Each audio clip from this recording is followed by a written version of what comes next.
क्या किसी गांव में ने कोई शिकायत सुनी है कि भाई धर्म के आधार पर मुझे मकान नहीं मिला? ऐसा सुना है क्या? यहां भाजपा सरकार है कि नहीं है? दिल्ली में भाजपा सरकार है कि नहीं है? कोई भेदभाव की खबर सुनी है क्या? भाजपा सरकार ने 11 करोड़ घरों तक पीने का पानी का कनेक्शन पहुंचाया है। कोई जातिवाद नहीं होने दिया, कोई धर्म के नाम पर भेदभाव नहीं होने दिया, क्योंकि सबका साथ सबका विकास ये हमारा मंत्र है। हर धर्म, हर समाज को ये लाभ समान रूप से मिलना चाहिए।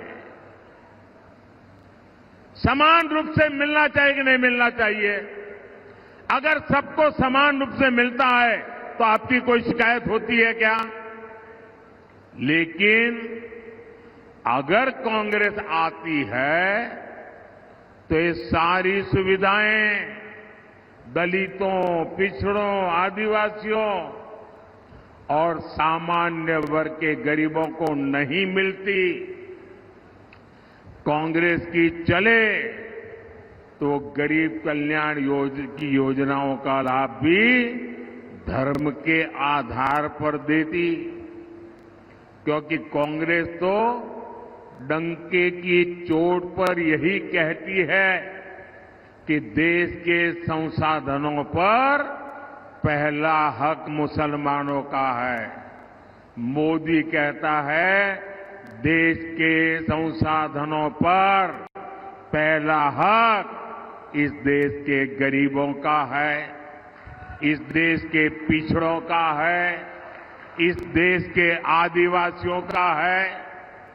साथियों, कांग्रेस एक के बाद एक ऐसी घोषणाएं कर रही है जो देश को भी कमजोर करेगी और आपके परिवार को भी कमजोर करोगी।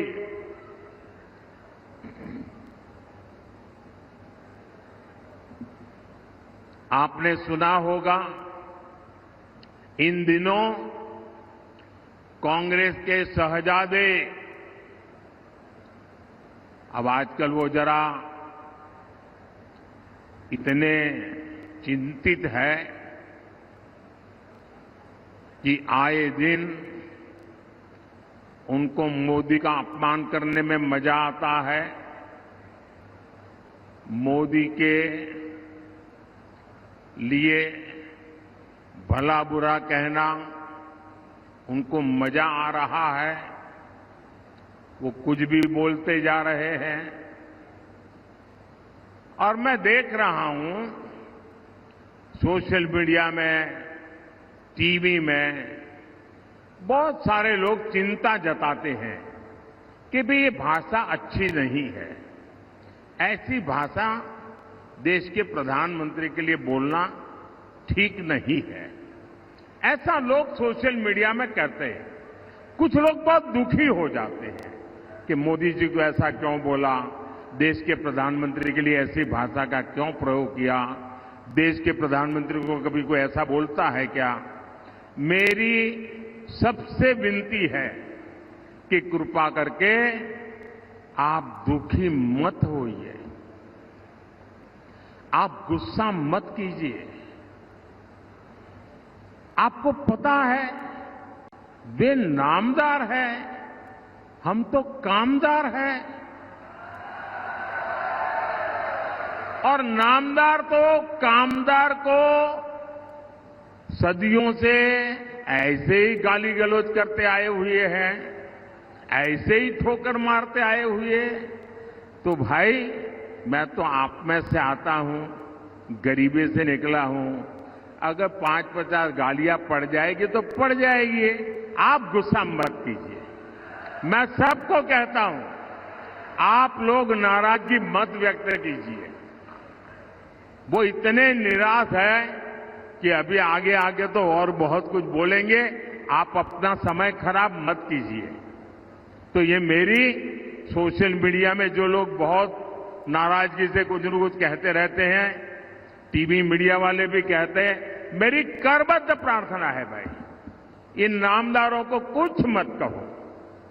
हम कामदार सहन करने के लिए पैदा हुए हैं, हम सहन करेंगे, सहन भी करेंगे और मां भारती की सेवा भी करेंगे।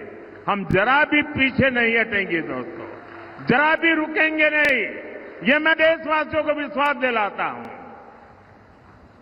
आजकल इस शाही परिवार के शाहजादे पूरे देश में बढ़ चढ़कर के कह रहे हैं, अब आपकी संपत्ति का एक्सरे होगा, एक्सरे। और आपकी अलमारी में क्या पड़ा है, किसी माता बहन ने कुछ बचत अनाज के डिब्बे में अगर दबा करके रखी है, एक्सरे करके खोजा जाएगा। लॉकर में क्या पड़ा है, एक्सरे करके खोजा जाएगा। आप जो कमाई करते हैं, हमारी माताओं बहनों के पास जो स्त्री धन होता है, जो स्त्री धन बहुत पवित्र होता है, कोई उसको हाथ नहीं लगाता है, कोई उसको छूता नहीं है। मंगलसूत्र हो, छोटा मोटा चांदी या सोना चांदी का गहना हो, इसे पवित्र माना जाता है। कांग्रेस उसे जब्त करके अपनी वोट बैंक मजबूत करने के लिए उसे बांटने की सार्वजनिक घोषणा कर रही है, मैनिफेस्टो में बता रही है। और मैंने तो पहले दिन कहा था कि इनका मैनिफेस्टो पूरी तरह मुस्लिम लीग की सोच का ही प्रतिबिंब है।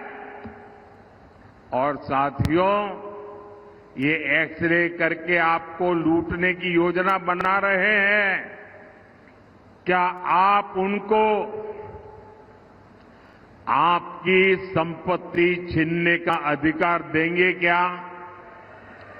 इनको चुनाव में जीतने देंगे क्या? इतना ही नहीं, ये इससे भी संतुष्ट नहीं है।